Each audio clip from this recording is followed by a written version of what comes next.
ಉಪಯುಕ್ತ. ಇದು ಕಲಿಕೆಯ ಸಾಗರ, ಕಲಿಯುವ ಮನಸ್ಸಿಗೆ ಆಧಾರ, ಕಲಿಯುತ್ತ ನಲಿಯುವ ತಾಯಿ ನುಡಿಯ ಎಂಬಂತೆ ಎಲ್ಲ ಕುಲಕೋಟಿ ಕನ್ನಡಿಗರ ಪಾದಾರವಿಂದಕ್ಕೆ ಶರಣಾಗಿ ಕನ್ನಡ ಭಾಷೆಯನ್ನು ಕಲಿಯುವ ವಿದ್ಯಾರ್ಥಿಗಳಿಗೆ ಹಾಗೂ ಶಿಕ್ಷಕರಿಗೆ ಉಪಯೋಗವಾಗಲೆಂದು ಸಿದ್ಧಪಡಿಸಿರುವ ಒಂದು ಮಾಧ್ಯಮವೇ ಈ ಉಪಯುಕ್ತ. ಗದ್ಯ ಹಕ್ಕಿಗೂಡುಗಳ ನಿಗೂಢ ಜಗತ್ತು. ಬರೆದವರು ಕೆ ಪುಟ್ಟಸ್ವಾಮಿ ಹಾಗೂ ಕೃಪಾಕರ ಮತ್ತು ಸೇನಾನಿ.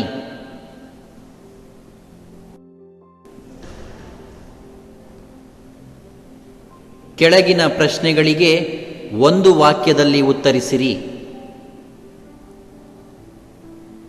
ಸಸ್ತನಿಗಳ ಆಶ್ರಯ ದಾಣಗಳು ಯಾವುವು? ಸಸ್ತನಿಗಳಿಗೆ ಗುಹೆ, ಪೊಟರೆ, ಗೂಡು, ಬಿಲಗಳು ಆಶ್ರಯ ದಾಣಗಳಾದರೆ ಮನುಷ್ಯನಿಗೆ ಮನೆ ಆಶ್ರಯ ತಾಣವಾಗಿದೆ. ಅಸ್ಪೃಶ್ಯತೆ ಆಚರಿಸುವ ಮನುಷ್ಯನಿಗೆ ಹಕ್ಕಿಗಳು ಯಾವ ಪಾಠ ಹೇಳುತ್ತವೆ? ಅಸ್ಪೃಶ್ಯತೆ ಆಚರಿಸುವ ಮನುಷ್ಯನಿಗೆ ಹಕ್ಕಿಗಳು ಸ್ಪರ್ಶ ಸಂಜೀವಿನಿಯ ಪಾಠ ಹೇಳುತ್ತವೆ.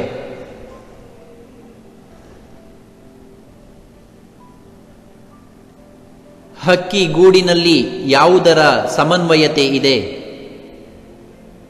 ಹಕ್ಕಿ ಗೂಡಲ್ಲಿ ಕಲಾವಿದನ ಸೋಪಾಗ್ನತೆ, ವಿಜ್ಞಾನಿಯ ತಂತ್ರಜ್ಞಾನಗಳ ಸಮನ್ವಯತೆ ಇದೆ.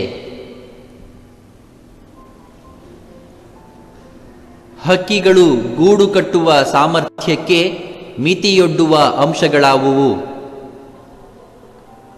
ಹಕ್ಕಿಗಳ ದೇಹ ಸ್ವರೂಪ, ಪರಿಸರದ ವೈಲಕ್ಷಣಗಳು, ಬಲಿ ಬೇಟೆ ಸಂಬಂಧಗಳು ಅವುಗಳ ಗೂಡು ಕಟ್ಟುವ ಸಾಮರ್ಥ್ಯಕ್ಕೆ ಮಿತಿಯೊಡ್ಡುತ್ತವೆ.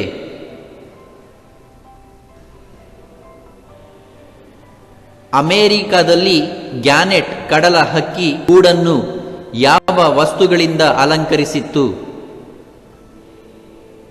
ಅಮೆರಿಕದಲ್ಲಿ ಗ್ಯಾನೆಟ್ ಹಕ್ಕಿ ಗೂಡನ್ನು ಗಾಲ್ಫ್ ಚೆಂಡು, ನೀಲಿ ಶೀಶೆಯ ಚೂರು, ಈರುಳ್ಳಿ ಸಿಪ್ಪೆ ಮತ್ತು ಸಣ್ಣ ಗೊಂಬೆಗಳಿಂದ ಅಲಂಕರಿಸಿತ್ತು.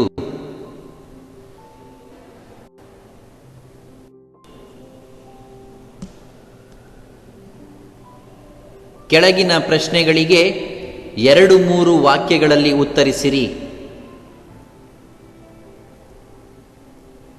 ಹಕ್ಕಿ ಗೂಡಿನಲ್ಲಿ ಬದುಕಿನ ಯಾವ ಯಾವ ಅನುಭವಗಳಿವೆ?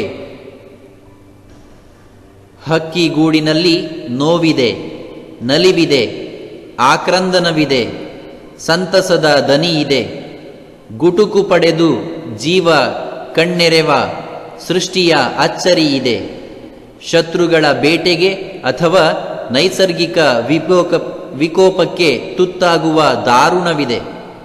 ಈ ಅವಘಡಗಳನ್ನು ಎದುರಿಸಿ ಬದುಕುವ ಸಾಹಸ ಗಾಥೆಯೂ ಕಾಣುತ್ತದೆ. ಹಕ್ಕಿಗೂಡಿನ ವಿಶೇಷತೆಗಳೇನು? ಹಕ್ಕಿಗಳು ತುಂಬ ಕೌಶಲ್ಯದಿಂದ ಗೂಡುಗಳನ್ನು ಕಟ್ಟುತ್ತವೆ. ಅಲ್ಲಿ ವಾಸ್ತುಶಿಲ್ಪಿಯ ಕಲ್ಪನೆ ಸಾಕಾರಗೊಳ್ಳುತ್ತದೆ. ಮನೆಯನ್ನು ಕಟ್ಟುವಲ್ಲಿ ಮನುಷ್ಯನ ಜಾಣತನವು ಹಕ್ಕಿಗಳ ರಚನೆಯ ಮುಂದೆ ನಾಚುವಂತಾಗುತ್ತದೆ. ಅವು ಸಿಮೆಂಟ್ ಗಾರೆಗಳಿಗಿಂತಲೂ ಭಿನ್ನವಾದ ವಸ್ತುವನ್ನು ಬಳಸಿ ಗೂಡಿನ ಒಳಗೋಡೆ ಪ್ಲಾಸ್ಟರ್ ಮಾಡುತ್ತವೆ. ಗೂಡನ್ನು ಅಂದಗೊಳಿಸುವ ಸೌಂದರ್ಯ ಪ್ರಜ್ಞೆಯೂ ಅವಕ್ಕಿದೆ. ಹಕ್ಕಿಗಳು ಗೂಡನ್ನು ನಿರ್ಮಿಸುವ ಉದ್ದೇಶವೇನು? ಹಕ್ಕಿಗಳು ಮುಖ್ಯವಾಗಿ ರಕ್ಷಣೆಗಾಗಿ ಗೂಡನ್ನು ನಿರ್ಮಿಸುತ್ತವೆ. ಶೀತಗಾಳಿ, ಬಿರುಗಾಳಿ, ಮಳೆ, ಪ್ರವಾಹಗಳ ವಿರುದ್ಧ ಬದುಕಲು ಅವಕ್ಕೆ ಗೂಡುಗಳು ಬೇಕು. ಹವಾಮಾನ ವೈಪರೀತ್ಯಗಳನ್ನು ತಡೆಗಟ್ಟಲು, ಬೇಟೆಯಾಡಲು, ಪ್ರಾಣಿಗಳಿಂದ ಮೊಟ್ಟೆ ಮರಿಗಳನ್ನು ರಕ್ಷಿಸಿಕೊಳ್ಳಲು ಗೂಡು ಅಗತ್ಯ.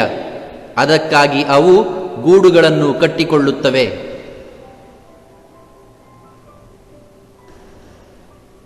ಹಕ್ಕಿಗಳು ಗೂಡನ್ನು ಎಲ್ಲೆಲ್ಲಿ ಕಟ್ಟಬಲ್ಲವು? ಸಾಗರದ ದ್ವೀಪ, ಗಿರಿ ಶಿಖರಗಳ ನೆತ್ತಿ, ಮನುಷ್ಯ ಪ್ರವೇಶಿಸಲಾರದ ದಟ್ಟ ಕಾಡು, ಸೂರ್ಯನ ಬೆಳಕೂ ನುಗ್ಗದ ಕಗ್ಗತ್ತಲಿನ ಕಣಿವೆ, ಶೀತಲ ಧ್ರುವ ಪ್ರದೇಶ ಮುಂತಾದ ಕಡೆಗಳಲ್ಲೂ ಹಕ್ಕಿಗಳು ಗೂಡುಗಳನ್ನು ಕಟ್ಟಬಲ್ಲವು.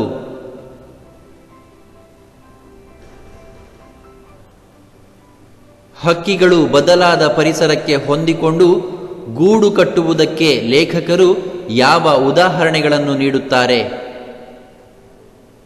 ಹಕ್ಕಿಗಳು ಬದಲಾವಣೆಗೆ ಸಮರ್ಥವಾಗಿ ಹೊಂದಿಕೊಳ್ಳುತ್ತವೆ. ಕೆಲವು ಹಕ್ಕಿಗಳು ಮನುಷ್ಯರಿರುವ ಕೇರಿಗಳಲ್ಲಿ, ಹೆಚ್ಚು ವಾಹನ ಸಂಚಾರವಿರುವಲ್ಲಿ ಗೂಡು ಕಟ್ಟುತ್ತವೆ. ಟ್ರಾನ್ಸ್ಫಾರ್ಮರ್ ಹತ್ತಿರ, ಮೀಟರ್ ಪೆಟ್ಟಿಗೆಯಲ್ಲಿ, ವಿದ್ಯುತ್ ತಂತಿಗಳಲ್ಲಿ ತೂಗಾಡುವಂತೆ ಅವು ಗೂಡು ಕಟ್ಟುವುದನ್ನು ಕಾಣಬಹುದು.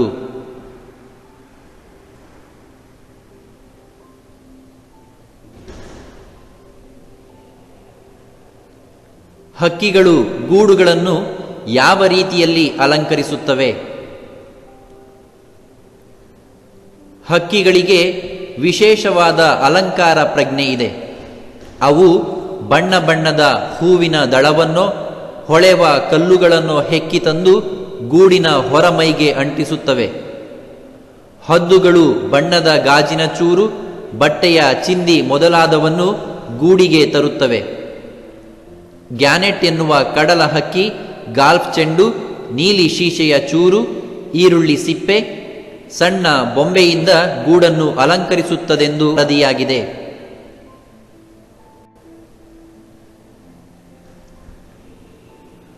ನೀಲಿ ಸಾಮ್ರಾಟ ಹಾಗೂ ಸಗ್ಗದಕ್ಕಿ ಗೂಡುಗಳ ವಿಶೇಷತೆಗಳೇನು? ನೀಲಿ ಸಾಮ್ರಾಟ ಮತ್ತು ಸಗ್ಗದಕ್ಕಿಗಳು ಕಟ್ಟುವ ಗೂಡುಗಳನ್ನು ತುಂಬಾ ಸುಂದರವಾಗಿ ಅಲಂಕರಿಸುತ್ತವೆ. ಎರಡು ಒಣಕಡ್ಡಿಗಳನ್ನು ಅಪ್ಪಿ ಹಿಡಿದು ಗುರುತ್ವಾಕರ್ಷಣೆಯ ಸಮತೋಲನವನ್ನು ಕಾಯ್ದುಕೊಂಡು ಬಟ್ಟಲಾಕಾರದಲ್ಲಿರುವ ಗೂಡುಗಳನ್ನು ಅವು ಕಟ್ಟುತ್ತವೆ. ಹೊರಮೈಗೆ ಜೇಡರ ಮೊಟ್ಟೆಗಳ ಕೋಶಗಳನ್ನು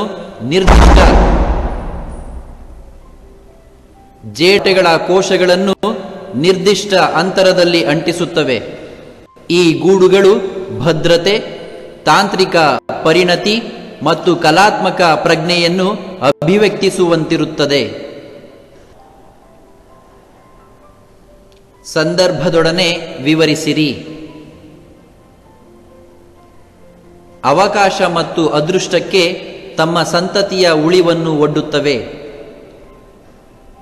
ಹಕ್ಕಿಗೂಡುಗಳ ನಿಗೂಢ ಜಗತ್ತು ಪಾಠದಲ್ಲಿ ಈ ವಾಕ್ಯವಿದೆ: ಬೆನ್ನು ಮೂಳೆಯ ಪ್ರಾಣಿಗಳ ಸಂತಾನೋತ್ಪತ್ತಿಯಲ್ಲಿ 2 ವಿಧಗಳಿವೆ.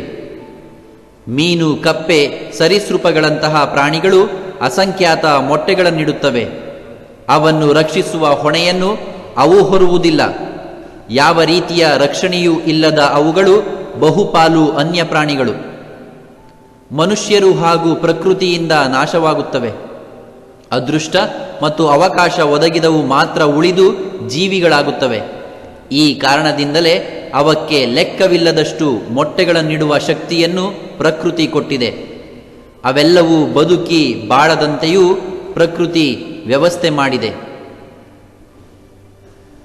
ಆದ್ದರಿಂದಲೇ ಅಂಥವುಗಳ ಸಂತತಿ ಉಳಿದು ಬಾಳಲು ಅವಕಾಶ ಮತ್ತು ಅದೃಷ್ಟ ಬೇಕು ಎನ್ನಲಾಗಿದೆ.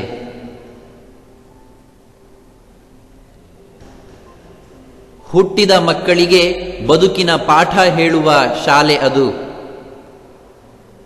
ಹಕ್ಕಿ ಗೂಡುಗಳ ನಿಗೂಢ ಜಗತ್ತು ಪಾಠದಿಂದ ಈ ಸಾಲನ್ನು ಆರಿಸಲಾಗಿದೆ.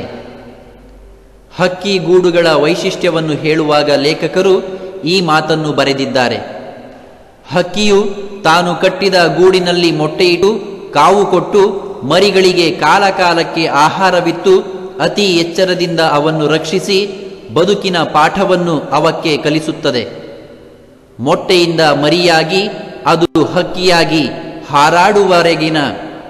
ಹಾರಾಡುವವರೆಗಿನ ಸಮಗ್ರ ಶಿಕ್ಷಣ ಅದಕ್ಕೆ ಗೂಡಿನಲ್ಲಿಯೇ ದೊರೆಯುತ್ತದೆ. ಆದುದರಿಂದ ಹಕ್ಕಿಗಳ ಗೂಡು ಮರಿಗಳಿಗೆ ಬದುಕಿನ ಪಾಠವನ್ನು ಕಲಿಸುವ ಪಾಠಶಾಲೆಯಾಗಿದೆ ಎನ್ನುವುದು ಅರ್ಥವತ್ತಾದ ಹೇಳಿಕೆಯಾಗಿದೆ.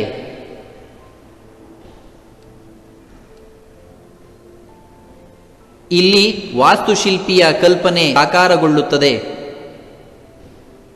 ಹಕ್ಕಿಗೂಡುಗಳ ನಿಗೂಢ ಜಗತ್ತು ಪಾಠದಿಂದ ಈ ವಾಕ್ಯವನ್ನು ಎತ್ತಿಕೊಳ್ಳಲಾಗಿದೆ.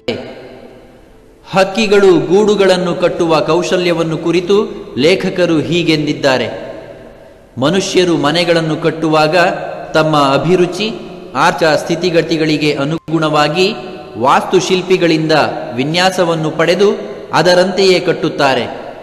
ಹಕ್ಕಿಗಳು ತಮ್ಮ ಅನುಕೂಲಕ್ಕೆ ಅನುಗುಣವಾಗಿಯೇ ಗೂಡುಗಳನ್ನು ಕಟ್ಟುತ್ತವೆ. ಅವುಗಳ ಕಲ್ಪನೆಯಂತೆ ಅವು ಆಕಾರ ಪಡೆಯುತ್ತವೆ. ಸ್ವತಃ ವಾಸ್ತುಶಿಲ್ಪಿಗಳೂ ಅವುಗಳೇ. ಹಕ್ಕಿಗಳ ರಚನಾ ಕೌಶಲ್ಯವು ವಿಶಿಷ್ಟ ಹಾಗೂ ಅದ್ಭುತವಾದುದೆಂದು ಲೇಖಕರು ಈ ಹೇಳಿಕೆಯ ಮೂಲಕ ವಿವರಿಸಿದ್ದಾರೆ.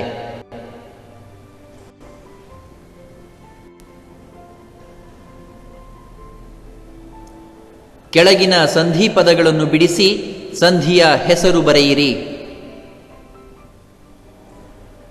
ವಂಶಾಭಿವೃದ್ಧಿ, ವಂಶ ಪ್ಲಸ್ ಅಭಿವೃದ್ಧಿ, ಸವರ್ಣ ದೀರ್ಘ ಸಂಧಿ. ಸಂತಾನಾಭಿವೃದ್ಧಿ, ಸಂತಾನ ಪ್ಲಸ್ ಅಭಿವೃದ್ಧಿ, ಸವರ್ಣ ದೀರ್ಘ ಸಂಧಿ. ಕೋಟ್ಯಂತರ, ಕೋಟಿ ಪ್ಲಸ್ ಅಂತರ, ಎಂಡ್ ಸಂಧಿ. ಆಶ್ರಯದಾಣ, ಆಶ್ರಯ ಪ್ಲಸ್ ತಾಣ, ಆದೇಶ ಸಂಧಿ. ಬಟ್ಟಲಾಕಾರ, ಬಟ್ಟಲು ಪ್ಲಸ್ ಆಕಾರ, ಲೋಪಸಂಧಿ. ಸಂತಾನೋತ್ಪತ್ತಿ, ಸಂತಾನ ಪ್ಲಸ್ ಉತ್ಪತ್ತಿ, ಗುಣಸಂಧಿ. ಕೆಳಗಿನ ಪದಗಳನ್ನು ಸ್ವಂತ ವಾಕ್ಯಗಳಲ್ಲಿ ಬಳಸಿ ಬರೆಯಿರಿ. ಸೋಪಾಜ್ಞತೆ, ಸೋಪಾಜ್ಞತೆ ಇಲ್ಲದ ಕಾರ್ಯ ಸಾರ್ಥಕವಾಗುವುದಿಲ್ಲ. ಅವಘಡ, ದಿನವೂ ಪತ್ರಿಕೆಗಳಲ್ಲಿ ಅವಘಡದ ಸುದ್ದಿಯನ್ನು ಓದುವಂತಾಗಿದೆ.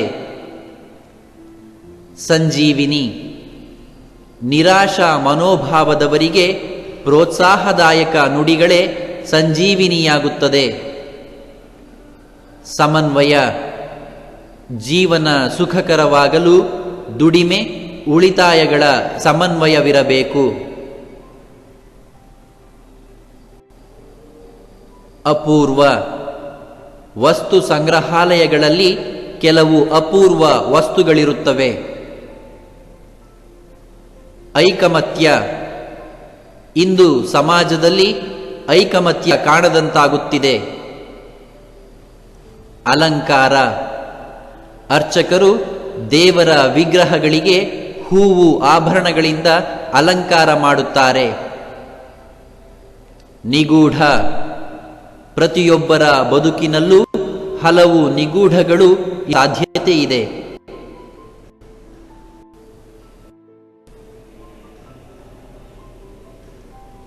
ಕೆಳಗಿನ ಪದಗಳಿಗೆ ವಿರುದ್ಧಾರ್ಥಕ ಪದಗಳನ್ನು ಬರೆಯಿರಿ. ಸಹಜ, ಅಸಹಜ. ಪ್ರಜ್ಞೆ, ಸುಷುಪ್ತಿ. ನಿರ್ಜೀವ, ಜೀವ. ಸ್ಪರ್ಶ, ಅಸ್ಪರ್ಶ. ನಿರಾಕರಿಸು, ಸ್ವೀಕರಿಸು.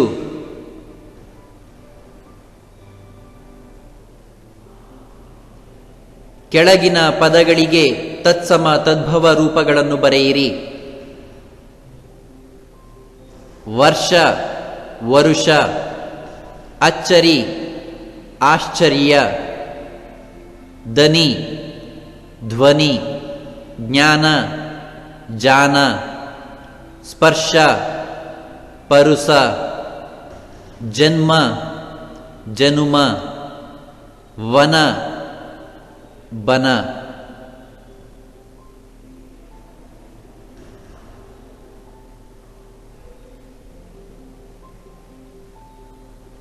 ಕೆಳಗಿನ ಗಾದೆ ಮಾತನ್ನು ವಿಸ್ತರಿಸಿ ಬರೆಯಿರಿ.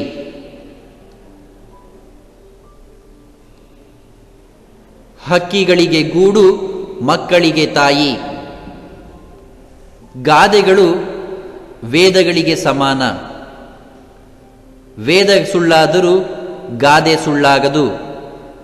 ಗಾದೆಗಳು ಜನಪದರ ಅನುಭವದ ಸಾರಗಳು. ಈ ಗಾದೆಯೂ ಕೂಡ ಒಂದು. ಹಕ್ಕಿಗಳಿಗೆ ಗೂಡು, ಮಕ್ಕಳಿಗೆ ತಾಯಿ. ಹಕ್ಕಿಗಳಿಗೆ ಗೂಡು ತಮ್ಮ ಜೀವನವನ್ನು ನಿರ್ವಹಿಸಲು ಹಾಗೂ ಸಂರಕ್ಷಣೆಯನ್ನು ಪಡೆಯಲು ಅತಿ ಮುಖ್ಯವಾದಂತಹುದು. ಹಾಗೆಯೇ ಮಕ್ಕಳಿಗೆ ತಾಯಿಯೂ ಕೂಡ ಪ್ರೀತಿ, ವಾತ್ಸಲ್ಯ, ಕರುಣೆ, ರಕ್ಷಣೆಗೆ ಮುಖ್ಯವಾಗಿದ್ದಾಳೆ.